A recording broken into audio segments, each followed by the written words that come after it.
bro. The day I found God in my life, the day God went into my life, the day my relationship with God really flourished, was one of the best days of my life. It was incredible.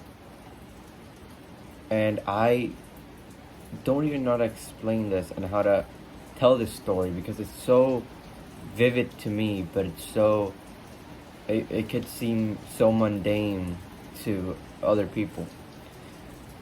But I remember I was in my town, right next to my school. There's like a church. That's besides the point. But I would take the boxes of cereal that would be giving at breakfast that people didn't really eat. They just leave it there. Me and my cousin took like 16 or like 20 something of those boxes, stuffed them in our bags, and at lunchtime at my school we can go to like el pueblo. I don't know how to say that in English, but it's basically like it's in the town, so you can like go in town. Like you can get out the school and just go wherever you want for like eating or whatever you want to do. So we went to the plaza and we were looking for people, especially homeless people, to give these boxes of cereal.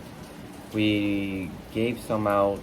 We were looking for this like, specific one person because he's the most known homeless guy. A lot of it is from drugs, but why not give him some food? So I was with my cousin and we gave out almost like 20. We still had like a couple boxes left, but we gave all the boxes. And towards the end, where we were looking for that last person or something, we couldn't find them, but we found something else. We found a car.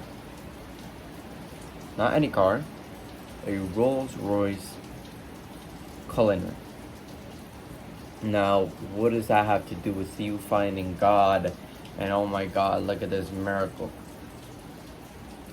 That car is specifically special for me and my cousin because we would watch these YouTubers that would have all this money and that were our mentors at the time. At the time, they were my mentors because I was doing trading.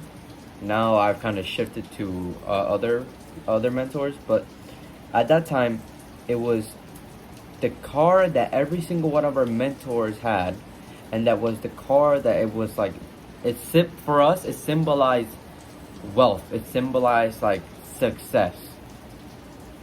For us, it symbolized success like no other. And to see that car just parked in the middle of nowhere, I literally have photos on it. I think there's a thumbnail of that car in my YouTube.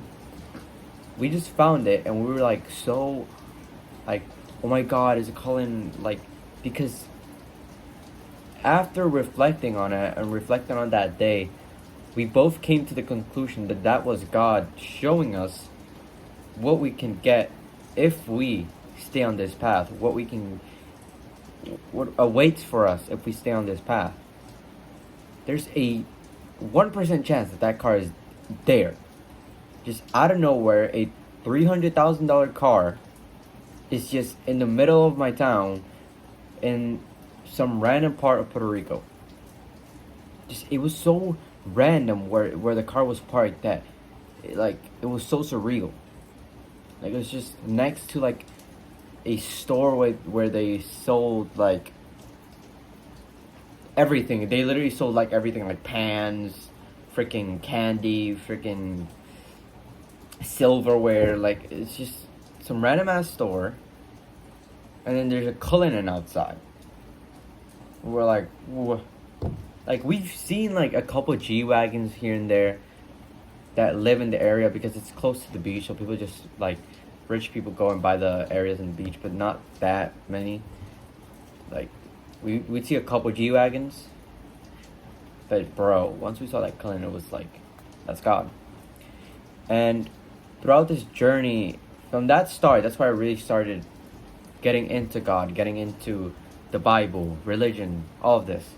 And throughout these couple of months of me searching for God in my heart, listening to God, worshiping God, giving my grace to God, I recently found one of the best parts of God. In my opinion, the best part of God. And it's giving your sorrow, your hurt, your anxiety, your pain, giving it all to Him. We give our grace to God. We give our thanks to God. Oh, I did this because of God. It was all God. He is the best. I love God. I love my God. Blah, blah, blah, blah, blah. Everyone gives grace to God, but nobody really gives their pain and their struggles to God. The moment I gave all of my pain, all of my struggles, my anxiety, everything, my stress, everything, the moment I surrendered that and gave it to God and just basically forgot about it and just gave it to Him and said like, okay, you take care of it. I trust that you're gonna take care of it. And that's what God wants. God wants to heal you. God wants to make you feel better about yourself, feel happy, feel at peace. God wants you to give Him your suffering, your pain, your anxiety. He wants to heal you. So if you surrender that and you trust in God and you have faith that He is going to save you, that He is going to cure you, that He is going to do everything in His power to make you feel better. Fear is for the devil. The devil. Fear doesn't exist. It is the devil that gives you fear. So give the devil all this fear that people have, fear to succeed, fear to be abandoned, fear to go and do this certain thing. All that fear comes from the devil. We were not born to fear. The devil makes us fear. We are not capable of fearing. The only thing you should ever fear is God. And once I realized this, and once I said, okay, this is not my fear, this is the devil putting this fear on me, I'm gonna give this to God, because the devil and God are not like here in terms of power. The devil is not like here battling God. No, the devil is down here, God is up here. The devil cannot do anything to God at all, ever. The devil is powerless against God, but he's not powerless against you, against me. And that's where faith comes in. That's where trust in God comes in. If you trust God that He will cure you, if you trust God that He is going to have your back every day of your life, if you trust God and you trust in His love, the devil can't do anything to you. When you're God's favorite, you're also favored by the devil. So if you're doing things right and you're getting, like, let's say you're getting good grades, this and that, and then something happens and you miss school for like a week and your grades go down and now you can't come out at like honor or something, that's the devil. You're doing things right, and the devil doesn't like that. So he puts all his attention on you to try and put you down by masking himself as your friend, as your best friend. He says, oh, no, don't do that. Go here instead. This is going to make you feel better in the short term. That's the thing he doesn't say. If you stay with God, if you trust God through that pain that the devil puts you through that discipline that God wants you to go through to become the person that you want to be, that is how you achieve greatness, how you achieve love, peace, true peace. The only way to peace, the only way to true peace is with God. The only way. God is always trying to make you become the best version of yourself. But we have, choice. So it's our decision whether we want to follow the world or follow God. And I chose God. And you should too. Trust God. Trust that He will help you throughout your hard times. Trust that He will protect you and give you a way out when the devil tries to take you away from Him. He's always going to give you a way out, always. Every time you're about to fall into lust, every time you're about to do something bad, or you're trapped in the worldly world of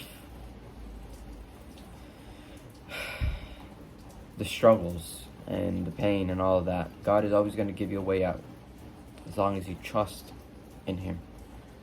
If you trust that He has a way out for you, He will give you a way out. You just have to take this time, answer that call, and I promise to you, He will save you, as long as you have faith that He will. So I hope this video helped you guys in any way, shape, or form, and I hope that you can find God if you haven't, and if you have, that this video has made your relationship with God much more real and much more closer. And I want you guys to never give up. Become the man that your children will be proud of to call their father. Peace out.